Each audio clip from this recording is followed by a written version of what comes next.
আজ বালি ট্রিপ করতে করতে চলে এলাম একটু লাঞ্চ করতে। বেশ খিদে পেয়ে গেছে, আর এই বুফে লাঞ্চ প্যাকেজটা ইনক্লুডেড ছিল ট্রিপেই, তাই ঢুকে পড়লাম। ঢুকতেই গণেশ ঠাকুরের মূর্তিটা যেটা দেখলেন, সেটা দেখে যেন মনে হচ্ছিল দেশেরই কোথাও যেন রয়েছি, মনেই হচ্ছিল না যে এটা বালি।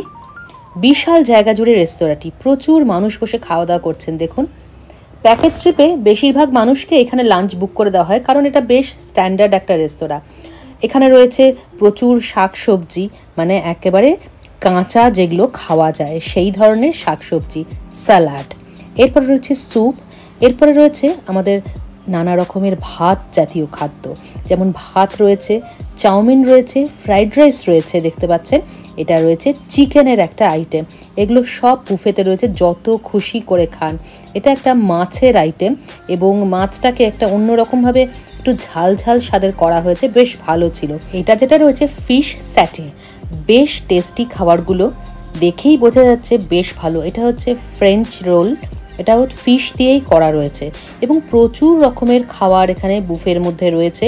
এবং যারা যারা মোটামুটি প্যাকেজ ট্রিপে আসেন এবং এই হান্ডারা গেট বা এই জাতীয় জিনিসগুলো দেখতে আসেন, তারা এই ধরনের খাওয়া দাওয়াই করে থাকেন।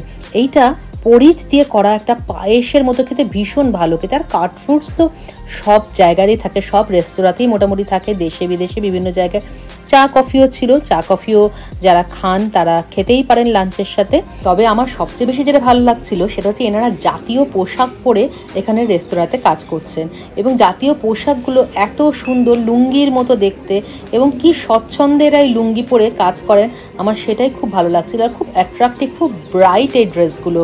আর রেস্তোরাঁটি দেখুন বেশ খোলামেলা, এখানে হালকা ফ্যান চলছে। বেশ গরমকাল, কিন্তু এটা মে মাসের সময়, অথচ এই গরমের মধ্যে হালকা ফ্যান চলছে, ভীষণ ভালো লাগছিল। খেয়ে দিয়ে নিই, এরপরে আমাদের যেতে হবে আরেকটা ডেস্টিনেশনে। ততক্ষণের জন্য সবাই খুব ভালো থাকবেন।